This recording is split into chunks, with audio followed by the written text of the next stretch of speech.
உங்களால் ஒரு விஷயத்தில் ஃபோக்கஸ்டாக இருக்க முடியல அப்படின்னு நினச்சிங்கன்னா இனிமேல் இந்த ஃபோக்கஸ் ரிலேட்டடான வீடியோஸ், புக்ஸ், ஆர்டிகல்ஸ் இதெல்லாம் பார்க்கணுங்கிற எந்த அவசியமே கிடையாது. இதில் மேக்ஸிமம் கிளாரிஃபை பண்ணிடுவேன். அப்படி இருந்தும் உங்களுக்கு ஏதாச்சும் டவுட் இருந்துச்சுன்னா இதை கமெண்ட்ஸ் சொல்லுங்கள். இந்த வீடியோட ரொம்ப முக்கியமான பார்ட் என்னென்னா அது கன்க்ளூஷன் தான். ஸோ ஸ்கிப் பண்ணாமல் பாருங்கள். ஹிஸ்ட்ரியிலே அதிக டிஸ்ட்ராக்ஷனோட க்ரோவான ஒரு ஜென்ரேஷன்னா அது நம்ம தான். இது எப்படி தெரிஞ்சுக்கலான்னா ஒரு ஹியூமனோட ஆவரேஜ் ஃபோக்கஸ் டைம், அதாவது ஒரு ஹியூமன் ஒரு விஷயத்தை கான்சன்ட்ரேட் பண்ணுற ஆவரேஜ் டைமுங்கிறது 45 நிமிஷம். நீங்கள் எத்தனை பேர் 45 நிமிஷம் ஃபோக்கஸ் பண்ணுவீங்க? அதாவது ஒரு அடல்ட்டோட கான்சன்ட்ரேஷன் டைம் அப்படிங்கிறத நம்ம கூகுளில் சர்ச் பண்ணி பார்த்தப்ப அது வந்து 8.25 செகண்ட்ஸ் அப்படின்னு சொல்லி காட்டுது. இது 2000 கால்குலேட் பண்ணுறப்ப கிட்டத்தட்ட 4% கம்மியாக இருக்குது அப்படின்னு சொல்லிச்சு. ஒரு டீனேஜருக்கு வந்து 28 to 48 மினிட்ஸ் அப்படின்னு சொல்லி காட்டுச்சு. ரியாலிட்டி நம்ம எத்தனை பேர் அட்லீஸ்ட் ஒரு 25 மினிட்ஸ் அது ஒரு விஷயத்தில் கான்சன்ட்ரேட்டாக ஃபோக்கஸ்டாக இருக்கும். நம்மளால ஒரு விஷயத்தில் ஏன் ஃபோக்கஸ் பண்ண முடியல அப்படின்னு சொல்லிட்டு நீங்கள் நினச்சி பார்த்துருக்கீங்களா? அது காரணம் ஃபோன் தான் நினைக்கிறீங்களா? கண்டிப்பாக இல்லை. ஃபோன் மட்டும் இல்லை, இன்னும் நிறைய விஷயம் இருக்குது. டிஸ்ட்ராக்ட் பண்ணுற விஷயத்த நம்ம ரெண்டாக பிரிக்கலாம். ஒன்று வந்து இன்டர்னல் டிஸ்ட்ராக்ஷன், இன்னொன்று வந்து எக்ஸ்டர்னலாக, அதாவது என்விரான்மெண்டல் டிஸ்ட்ராக்ஷன். நம்ம இன்டர்னலாக என்னென்ன டிஸ்ட்ராக்ட் ஆகுறோம் அப்படின்னு யோசிக்கிறீங்களா? ஃபஸ்ட்டு வந்து நம்மளோட எக்ஸ்ட்ரீம் ஸ்ட்ரெஸ், அப்புறம் எக்ஸ்ட்ரீம் ஹாப்பினஸ். இது ரெண்டுமே மோசம். எது எக்ஸ்ட்ரீமாக போனாலும் அது மோசமாக தான் இருக்கும் அப்படின்னு சொல்லுவாங்க.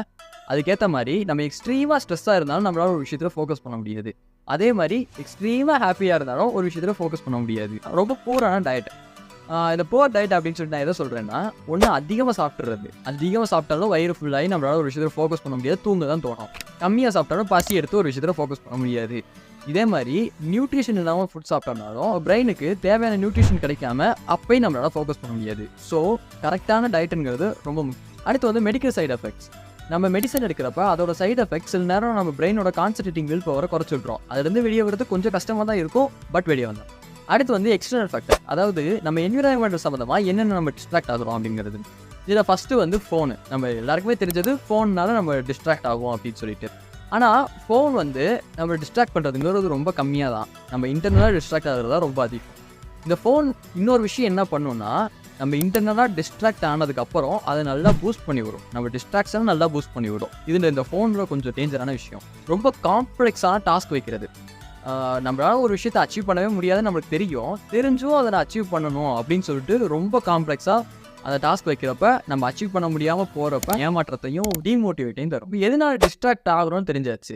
ஸோ இன்னும் இதுலேருந்து வெளியே வர்றதா அப்படின்னு நினச்சிங்கன்னா, இல்லை நம்ம இதுலேருந்து வெளியே வரணும்னா ஃபோக்கஸ்னால் என்ன, கான்சன்ட்ரேஷன்னா என்ன அப்படிங்கிறத நம்ம புரிஞ்சுக்கணும். ஏன்னா ஒரு விஷயத்தை புரிஞ்சுக்கிட்டா மட்டும்தான் அதை நம்ம செய்கிறதும் அதுலேருந்து வெளியே வரதும் பண்ண முடியும். ஸோ இந்த ஃபோக்கஸ் கான்சன்ட்ரேஷன் அப்படின்னா என்ன? கான்சன்ட்ரேஷன் அப்படிங்கிறத ஒரு சின்ன ஒரு நோட் இருக்குது. என்னென்னா, நம்ம பிரெயினால் ஒரு நேரத்தில் ஒரு விஷயத்தை தான் செய்ய முடியும், இன்னொரு விஷயத்தை செய்ய முடியாது அப்படின்னு சொல்லிட்டு ஒரு சின்ன ஒரு நோட் இருக்குது. கான்சன்ட்ரேஷன் அப்படிங்கிறது நம்ம எப்பயுமே ஒரு விஷயத்து மேலே வச்சுட்டே தான் இருப்போம். நம்ம எண்ணங்கள் மாதிரி எப்பயுமே ஒரு கான்சன்ட்ரேஷன் நம்மளுக்கு இருந்துக்கிட்டே தான் இருக்கும். இப்போ நான் பேசிக்கிட்டு இருக்கேன்னா நான் பேசுகிறதே எனக்கு கான்சன்ட்ரேஷன் இருக்கும். நான் படிச்சுக்கிட்டு இருக்கேன்னா நான் படிக்கிறதே என்னோட கான்சன்ட்ரேஷன் இருக்கும். நான் படிச்சுக்கிட்டு இருக்கும்போது நான் கேம் விளாண்டுருக்கேன் அப்படின்னா அந்த கேமில் என்னோட கான்சன்ட்ரேஷன் இருக்கும். இப்படி கான்சன்ட்ரேஷன் மாறிக்கிட்டே இருக்குமே தவிர ஏதோ ஒரு விஷயத்தில் கண்டிப்பாக இருக்கும் எனி டைம். இந்த கான்சன்ட்ரேஷனை நம்ம ரொம்ப ஃபோக்கஸ்டாக பண்ணுறப்ப, அதாவது இந்த கான்சன்ட்ரேஷனை ரொம்ப அலர்ட்டாக பண்ணுறப்ப அதை தான் நம்ம ஃபோக்கஸ்ன்னு சொல்கிறோம். கான்சன்ட்ரேஷன் எது மேலேனாலும் வைக்கலாம். ஆனால் நான் இது மேலே தான் கான்சன்ட்ரேட்டாக இருக்கணும் அப்படின்னு சொல்லிட்டு ரொம்ப அலர்ட்டாக இருக்கிறது தான் ஃபோக்கஸ். இப்போ நம்ம வளர்த்துக்க வேண்டியது ஃபோக்கஸ் தான், கான்சன்ட்ரேஷன் கிடையாது, ஃபோக்கஸ் தான். அதனால தான் நீங்கள் டைட்டில்லையும் தம்ப்நெயிலையும் பார்த்துருப்பீங்க, கான்சன்ட்ரேஷனோட ஃபோக்கஸ் தான் முக்கியம் அப்படின்ற மாதிரி. ஒரு நெகட்டிவான விஷயத்த நம்ம வந்து நியூட்ரலோ இல்லை பாசிட்டிவாவோ மாற்றணும் அப்படின்னா அதில் ஒரு பாசிட்டிவான விஷயத்த இன்ஜெக்ட் பண்ணால் மட்டும்தான் அது முடியும். இதே மாதிரி தான் இப்போ நம்ம கான்சன்ட்ரேஷனையும் நம்மளோட ஃபோக்கஸையும் அதிகமாக்க போகிறோம். எப்படின்னா, நான் டிஸ்ட்ராக்ஷன் சொல்லிட்டு ஒரு செட் ஆஃப் ஃபேக்டர்ஸை சொல்லியிருந்தேன். அந்த ஃபேக்டர்ஸை பாசிட்டிவாக இன்ஜெக்ட் பண்ண போகிறோம். இது மூலியமாக நம்ம ஃபோக்கஸை அதிகரிக்க முடியும். ஃபோக்கஸ் அதிகமாக்க இதை நான் ரெண்டாக பிடிச்சிருக்கேன். ஒன்று வந்து இன்டர்னலி சேஞ்ச் ஆகிறது, இன்னொன்று வந்து என்விரான்மெண்ட் லெவலில் சேஞ்ச் ஆகிறது. ஃபஸ்ட்டு வந்து நம்ம ஸ்லீப் ரொட்டீன். நம்ம ஸ்லீப் ரொட்டீன் ஒரு நாளைக்கு ஒரு 7 to 8 மணி நேரம் தூங்கணும் அப்படின்னு சொல்லிட்டு நீங்கள் கேள்விப்பட்டிருப்பீங்க. ஆனால் அப்படி கிடையாது. 6 மணி நேரத்துலேருந்து 8 மணி நேரத்துக்குள்ளே நம்ம எவ்வளோ நேரம் தூங்கினாலும் அது தூக்கத்தோட குவாலிட்டிங்கிறது கரெக்டாக இருக்கணும். அடுத்து பேலன்ஸ்டான டயட். பேலன்ஸ்டான டயட்டுங்கிறப்ப அளவான சாப்பாடும், அதிகமாகவும் இல்லாமல் கம்மியாகவும் இல்லாமல் அளவான சாப்பாடும், நல்ல நியூட்ரிஷனான டயட்டும். அதுக்கடுத்து வந்து ஸ்ட்ரெஸ் மேனேஜ்மெண்ட். இது ரொம்ப ரொம்ப முக்கியமான விஷயம்.